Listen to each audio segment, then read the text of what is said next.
That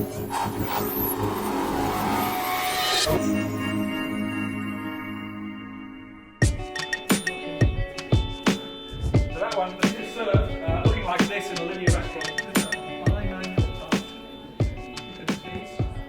I'm Barry Smith, I'm the Director of the Institute of Philosophy and I'm the founding Director of the Centre for the Study of the Senses. So we're here at the Royal Institution working alongside the Arts and Humanities Research Council to bring people from the sciences, the arts, the humanities together to look at food, because food is one of those things which is many dimensional.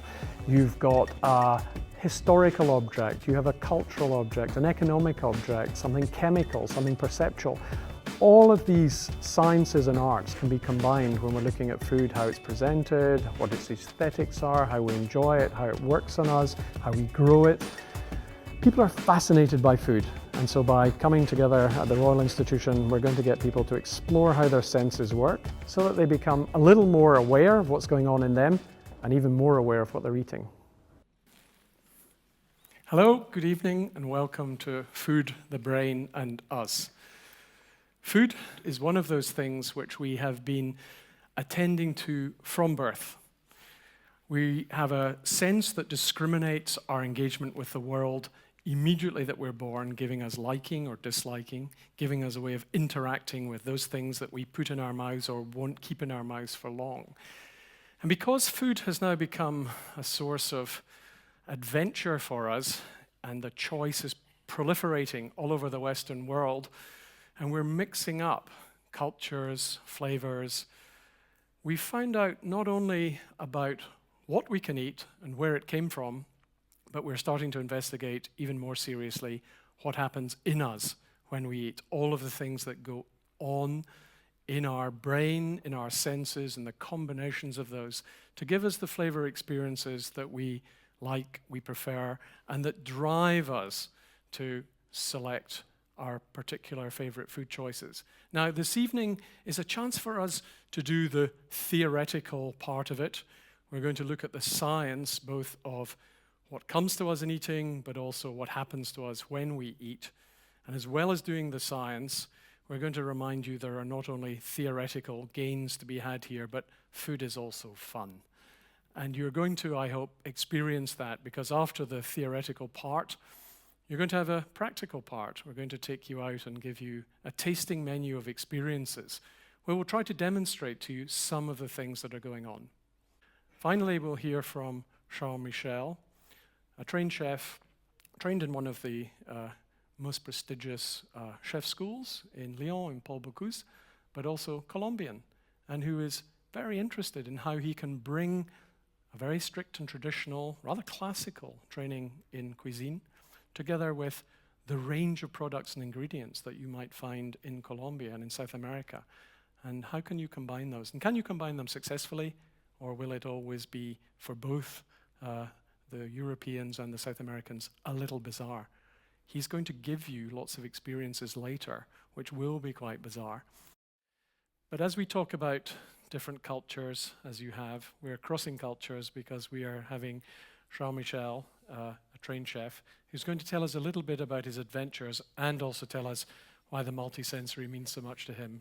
Charles, welcome. Thank you. So Barry likes a lot to talk about my Colombian nationality. I'm also French, but I think, the Colombian side is really powerful in me and in my inspirations. Let me talk to you a bit about my background as a cook. I studied at the Institut Paul Bocuse, where I learned all the basics of culinary traditions, how that with our hands we could transform food into delicious things to eat. So that was for 2 years in Lyon. Then I went to Dal Pescatore in Italy, where you see on the far right Nadia Santini became my master and my teacher, and she used to talk about how it was not only about what was happening in the dish and the recipe and the ingredients. It was also about transmitting pleasure and psychological wellness. She wanted people to feel happy. She wanted to transmit joy.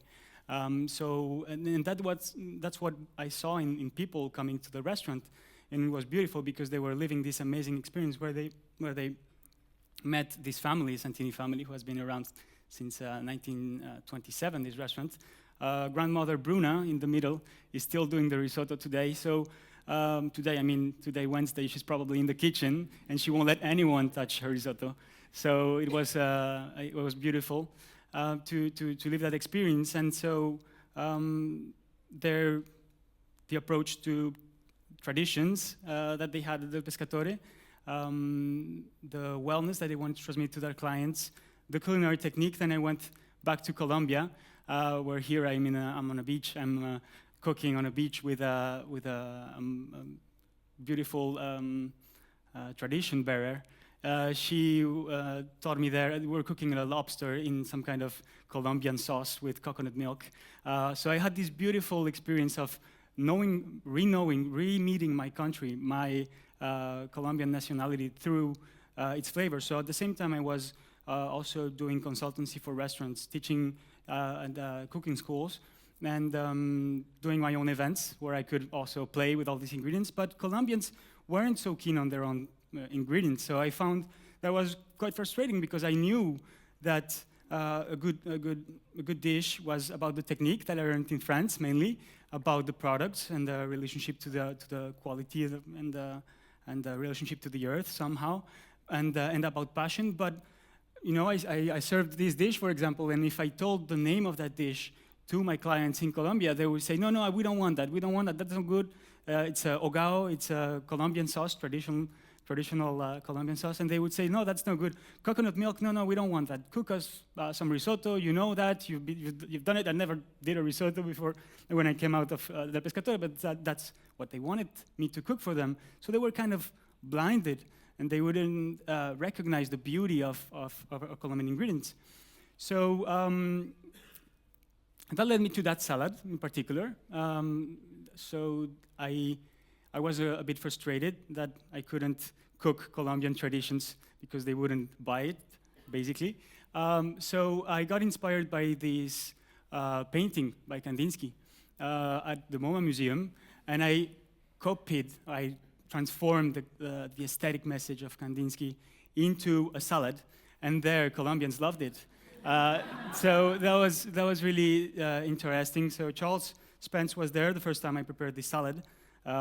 Because it was a tasting menu, and there was one dish for each sense. So that was the visual sense, and it actually we tested. So now I'm here in England doing research at the Cross Model Lab with Charles Spence, and we tested this dish. So in 3 presentations. One was this beautiful canvas. The other was just mixing the ingredients, placed in the middle of the plate.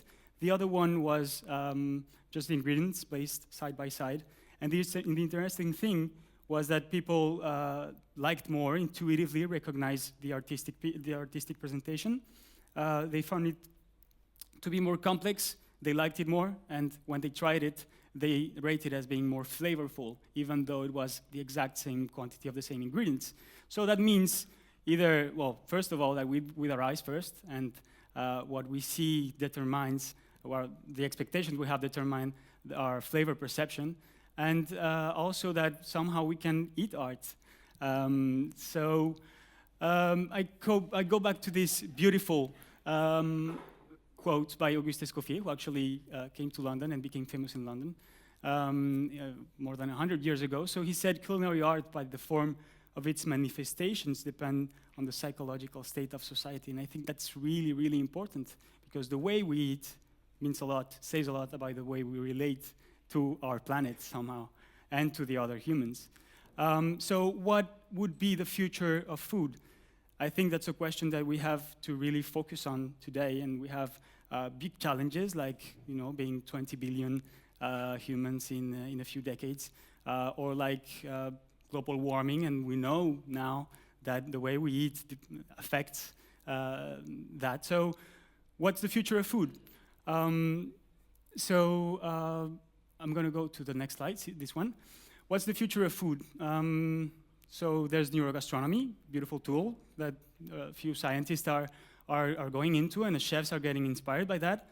How do we perceive food? So we know flavor is a perception and not only a sensation. So a lot of chefs should stop focusing on how technique or how precise is their skill to do the dish, and they should think about how we perceive it actually, how to play with sounds and touch and expectations in many ways.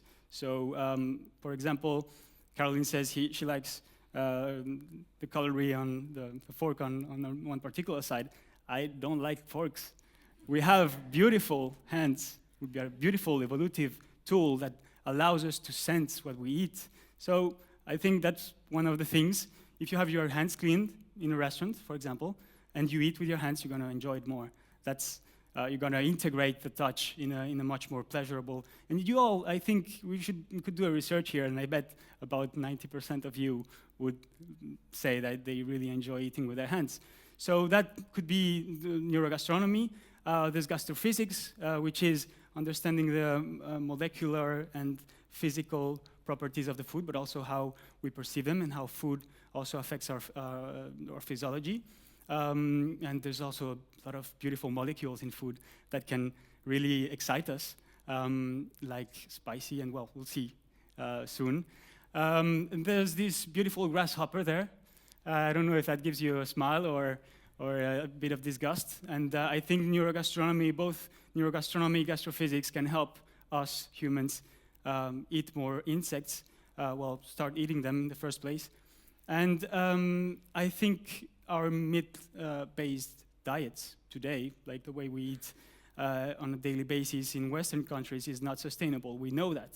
We know that, and we have to change. We have to find new ways of doing sustainable food for humans, basically. So we need to find ways of cooking that and to beautiful shaped nuggets, play with the right expectations, and then a beautiful sauce, and we'll be eating nuggets that are 50% sustainable source of protein. And there's biotech, so GM foods, where it's the devil today. But I've been to a few talks in Oxford, and that's what's cool about being there, meeting a lot of people that have different views and that know a lot about the science underlying those GM foods. So I think what they say is not, it's not a silver bullet. It means that's not going to save the world, but it's definitely something that we could use. Like, for example, they said this golden rice. So they basically made this rice that has vitamin A, which is one of the causes of the highest causes of death from starvation is the deficit of vitamin A. So why not? I mean, we have to consider all the options possible to design the future, the foods of the future. So I come back to this one. A quote by the visionary Auguste Escoffier, that is the grandfather of today's traditional cuisine. But he was much more of a visionary than much of the traditional chefs today, I think. So he said, as flavors are under constant refinement, cooking is perpetually improving to satisfy them. It will become more scientific and more specific. Another beautiful quote, cuisine has to be the harmony that reflects the wonders of the earth. I think that basically says we have to have a good relationship with nature through food, and I think there's a lot of answers there. Now I'm doing research, Oxford stuff, as Caroline says, doing multisensory experiences, art events involving food to make people change their minds about what they eat. So that's it. Thank you.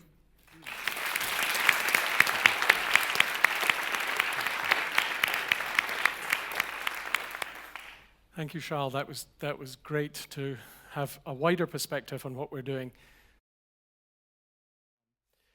Thank you all very much. Let's go and taste.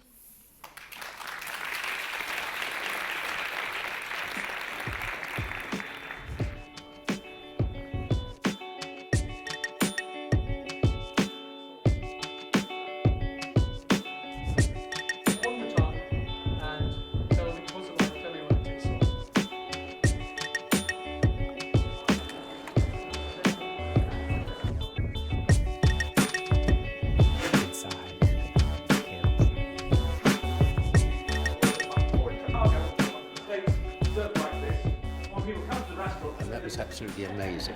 I was not expecting that. If anybody told me I tasted through my nose, I would have told them that they were probably tasting through somewhere else.